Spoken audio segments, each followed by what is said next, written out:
Right then, the Nikon FE in 3 minutes. This is it. It's the Nikon FE.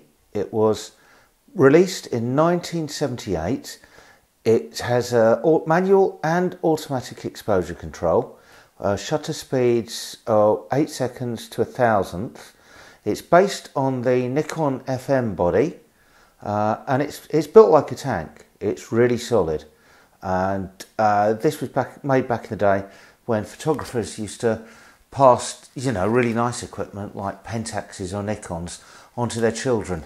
And you may say that that's a bit over-engineered, but if they weren't made that well, then none of us would be shooting with film anymore. It uses the Nikon F lens mount, as you can see there. It's got the lug there for indexing the exposure, so that the camera can pick out what aperture has been set on the lens. It's also got a very useful feature. That is the lug that I just showed you for automatic indexing, AI. That can be flipped out of the way. That means you not only are able to use all the lenses from 1977 to almost today, most of them, you can also use camera lenses going back to the 1950s.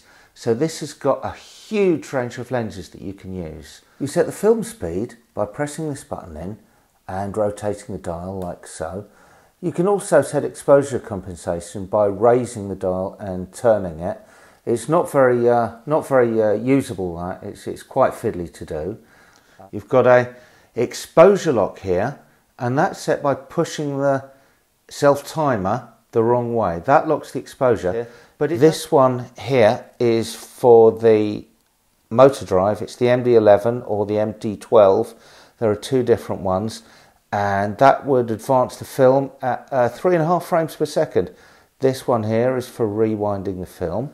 Loading the film is quite simple. If you look at my other video for the Nikon EM, it shows you how to load films with these old 35mm Nikon SLRs. The Nikon FE is a solid, well-made camera. I've had mine for several years. It's never given me any problems. It takes a huge range of lenses. You can get all the Nikon AI lenses. You've got the pre-1979 lenses going back to the 1950s. You've even got little bonuses like the Series E lenses. So you can get some quite cheap fast portrait lenses and wide angles. It's a really good choice for your first film camera.